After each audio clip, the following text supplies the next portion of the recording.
The cargo vessel Sunda Star departed Singapore on March 14, 1987, carrying industrial machinery bound for Kolkata.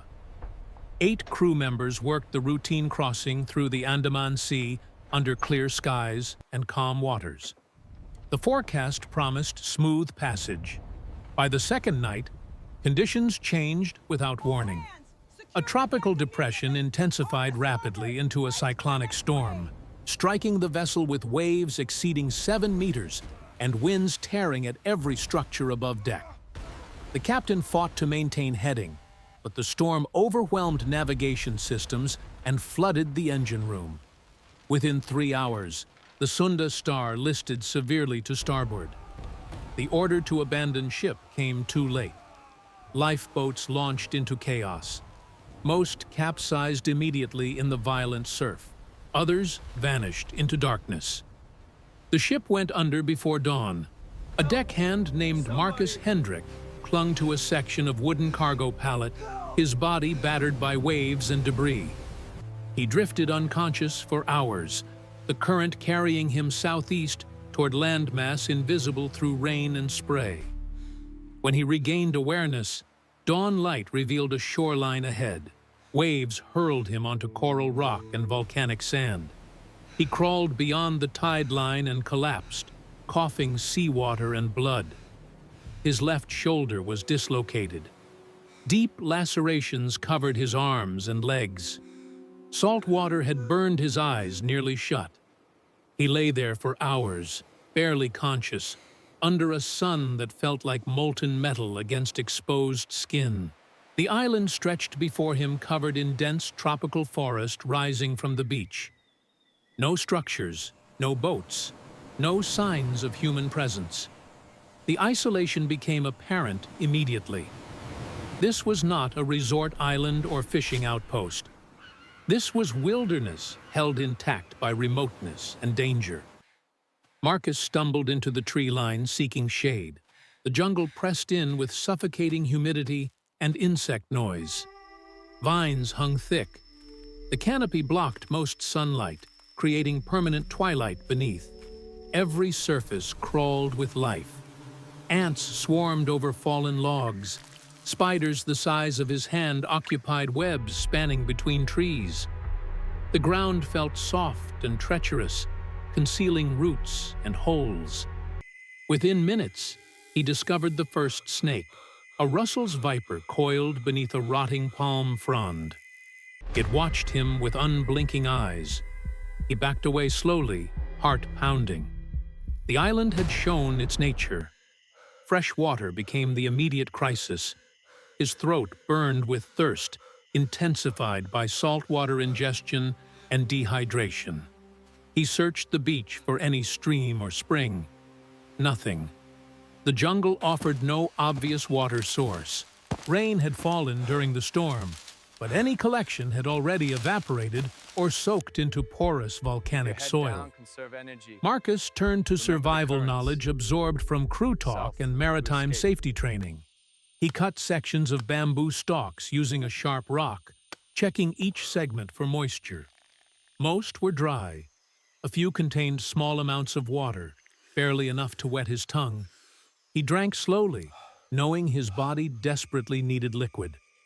The bamboo water tasted metallic and slightly bitter, but it sustained him temporarily. Shelter construction required immediate attention before nightfall. Exposure to sun, rain, and whatever moved through darkness would kill him as surely as thirst. Marcus gathered palm fronds, bamboo poles, and vines from the jungle edge. His dislocated shoulder screamed with every movement, but stopping meant death. He fashioned a crude lean-to against a large boulder near the tree line, providing some protection from wind and rain while keeping visibility toward the beach. The structure was barely adequate, offering shade and minimal cover. He lined the floor with dry leaves and created a rough bed elevated slightly off the ground to avoid insects and moisture. As darkness fell, the jungle transformed into something alien and threatening. The night sounds began immediately. Chittering, clicking, rustling movements through undergrowth. Something large moved through the canopy, branches cracking under weight. Marcus lay rigid in his shelter, eyes wide, every nerve firing. He had no fire, no weapon beyond sharp stones. He was completely vulnerable. The temperature dropped slightly, but humidity remained oppressive. Sweat soaked his torn clothes. His wounds throbbed with infection beginning to take hold. Mosquitoes descended in clouds, biting through fabric, covering his face and hands. He wrapped his head in a piece of cloth torn from his shirt, but they found every exposed centimeter of skin.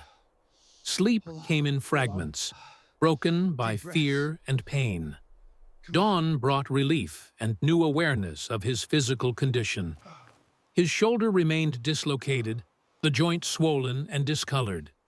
Every movement sent sharp pain radiating down his arm. Marcus knew the injury would worsen without treatment. Using the boulder as support, he braced himself and attempted reduction. The first try failed. The second brought excruciating pain that made him vomit. On the third attempt, he felt the joint slip partially back into position.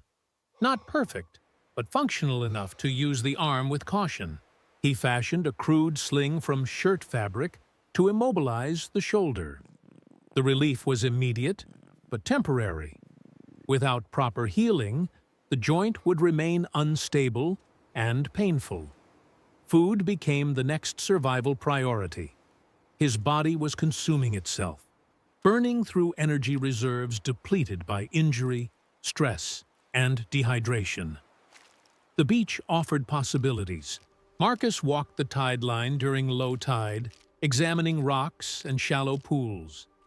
He found small crabs hiding in crevices, mussels attached to submerged rocks, and sea snails clustered in tidal pools. He gathered what he could carry, knowing these creatures represented protein and moisture. Without fire to cook them, he faced the reality of raw consumption. He cracked open a mussel shell using a rock, exposing the gray flesh inside. It smelled of ocean and decay.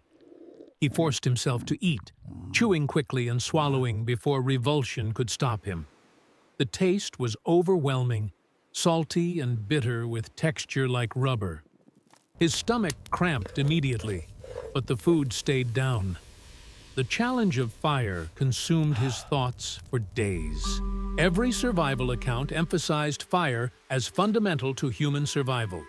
It provided warmth, cooking capability, water purification, light, and psychological comfort.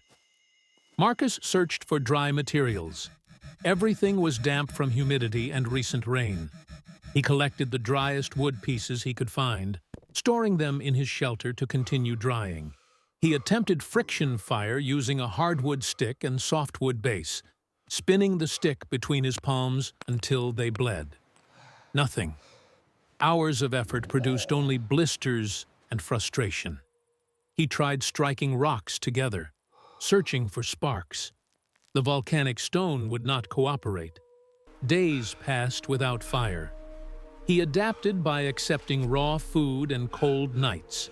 But the psychological weight of that failure pressed constantly. Water collection improved slightly when he discovered a hollow in a rock that collected rainwater. The pool was small, perhaps half a liter when full, contaminated with insect larvae and debris, but it represented reliable moisture. Marcus filtered the water through fabric torn from his shirt, removing visible particles before drinking. The water tasted foul, but sustained him. He also learned to collect morning dew by spreading his shirt across vegetation before dawn and wringing out the absorbed moisture. This yielded small amounts, perhaps 200 milliliters on heavy dew mornings, but every drop mattered. His body operated in constant deficit, never fully hydrated, always on the edge of dangerous depletion. The jungle presented continuous danger that shaped every movement. Snakes appeared regularly, most species he could not identify. Some were clearly venomous, based on triangular heads and aggressive posturing. Others moved with such speed through undergrowth that identification was impossible. Marcus learned to watch every step, scanning the ground ahead constantly. He created a walking stick from bamboo, using it to probe vegetation before stepping forward. Several times, the stick disturbed hidden snakes that struck at the wood with fangs exposed. Each encounter reinforced that a single bite could end his survival. Without anti-venom, without medical help, venom would kill him slowly and painfully. The knowledge created constant tension that never fully released. Scorpions infested the island in numbers he had never imagined possible. They hid under every rock, inside every piece of driftwood, within the shelter he built. At night they emerged, crawling across the ground with tails curved and ready. Marcus woke multiple times to find them on his makeshift bed, centimeters from his face. He learned to shake out his clothes before dressing, check his shoes obsessively, and never reach blindly into any dark space. A sting from a large scorpion would bring severe pain, possible necrosis, and days of fever his weakened body might not survive. He killed dozens around his shelter, crushing them with rocks, but more always appeared. They were permanent residents sharing his space. The crocodiles represented the apex threat that confined him to certain areas of the island.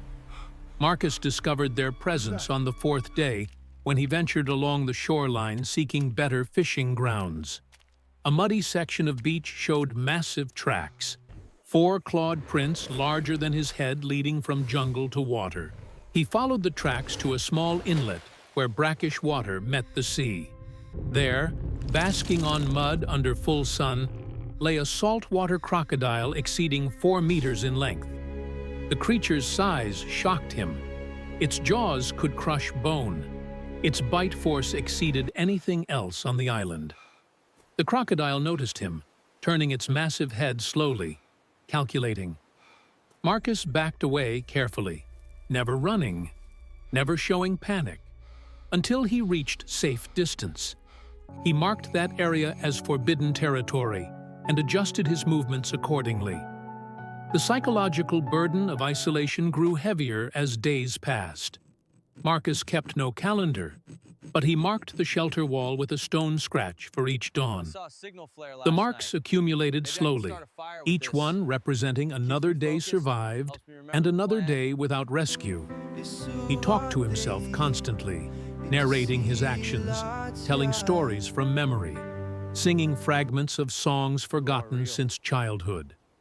The sound of his own voice became necessary, proof that he still existed as a thinking being. Silence felt like erasure. Without conversation, without human contact, his mind began playing tricks.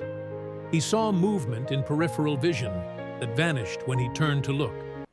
He heard voices in the wind that spoke no words. He dreamed vividly of rescue, waking to crushing disappointment when reality reasserted itself. His physical condition deteriorated progressively, despite efforts to maintain strength. The protein from shellfish and occasional crabs barely sustained basic metabolism. His body consumed muscle tissue, growing visibly thinner. Ribs became prominent, his face hollowed. Strength declined noticeably, making simple tasks exhausting. The wounds from the initial shipwreck refused to heal properly in the humid environment. Infections came and went, bringing fever that left him shaking and delirious. He treated wounds by washing them in seawater, the salt burning terribly, but providing some antiseptic effect. Flies laid eggs in deeper cuts, producing maggots that actually cleaned dead tissue, a horrifying benefit he learned to accept. His body was being worn down by the island's relentless assault.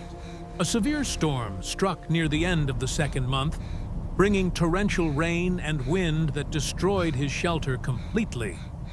Marcus crouched behind the boulder as the storm raged, palm fronds and bamboo poles scattered like debris. Rain fell so heavily he could barely breathe. water streaming down his face and filling his mouth. Lightning struck close enough to smell ozone and feel static electricity lift his hair. Thunder shook the ground. He remained exposed through the entire night, soaked and freezing despite tropical latitude. When dawn came, the beach was transformed, littered with new debris from the storm and altered by shifted sand and rock. He rebuilt his shelter with materials gathered from the destruction, but the structure was even more crude than before. The storm had reset his progress to nearly zero. Food sources expanded slightly when Marcus learned to fish using a handmade spear. He shaped a bamboo pole into a sharp point, hardening the tip in what little sun penetrated his world. Spearfishing required patience and timing he initially lacked. Fish moved quickly. Refracting light made them appear in wrong positions, and his weakened state reduced accuracy. But hunger taught persistence. He stood in shallow water for hours, completely still, waiting for small fish to approach. His first successful catch came after dozens of failures. The fish was barely 10 centimeters long, but it represented protein denser than anything he had eaten in weeks. He ate it raw on the beach, tearing flesh from bones, consuming everything except the innards. The taste was clean compared to the shellfish, almost sweet. Fishing became a daily ritual occupying hours of his time. The isolation created temporal distortions where days blended together without clear boundaries. Marcus lost track of whether it was morning or afternoon, whether he had eaten that day or the previous day. The sun rose and set without meaning beyond marking survival intervals. He existed in a perpetual present, unmoored from past and future. Memories of his previous life felt distant and unreal, like stories about someone else. His family, his home port, his plans before the voyage, all faded into abstraction. The island became his entire universe, the only reality that mattered. He knew this mental shift was dangerous, that losing connection to his former identity risked losing the will to continue. He forced himself to remember names, addresses, faces, events, reciting them aloud like prayers against forgetting. Rescue fantasies occupied his thoughts constantly, despite conscious efforts to suppress them. He imagined ships appearing on the horizon, helicopters scanning the coastline, fishing boats discovering his fire smoke rising from the beach. Each fantasy felt vivid and possible until reality crushed it. He maintained a signal fire preparation near the beach, gathering the driest wood he could find and covering it with palm fronds to protect from rain. If he ever achieved fire, he would light this beacon immediately. But without fire, the preparation was merely symbolic, a ritual maintaining hope against overwhelming odds. He knew the Andaman Islands numbered hundreds, many uninhabited and rarely visited. His chances of random discovery were minimal. Rescue would require extraordinary luck or systematic search operations that might never come. The scratch marks on his shelter wall reached 70 when Marcus noticed subtle changes in his physical adaptation. His feet had toughened considerably, developing calluses thick enough to walk on sharp coral and hot sand without injury. His hands were similarly transformed, scarred and hardened by constant work with rough materials. His body had adjusted to the minimal caloric intake, finding a terrible equilibrium between starvation and basic function. He moved more efficiently now, wasting no motion, conserving energy automatically. His eyes had adapted to scanning constantly for threats, processing movement and pattern recognition without conscious thought. He had become, in small ways, a creature of the island rather than a visitor struggling against it. This realization brought both pride and horror. On day 73, Marcus was fishing in his usual shallow spot, when he noticed movement far along the shoreline. At first, he dismissed it as waves or debris, but the movement persisted, growing closer, resolving into an unmistakable shape. A boat, small, wooden, with an outboard motor, moving parallel to the shore. Marcus ran from the water, screaming, waving his arms frantically, stumbling over rocks in his desperation. The boat continued without altering course. They had not seen him. Panic seized him. He grabbed the largest piece of driftwood nearby and held it overhead, waving it like a flag, yelling until his voice broke. The boat slowed, turned slightly, changed course toward the beach. Two men aboard, local fishermen from their appearance, staring at the wild figure on shore. They approached cautiously, perhaps uncertain what they were seeing.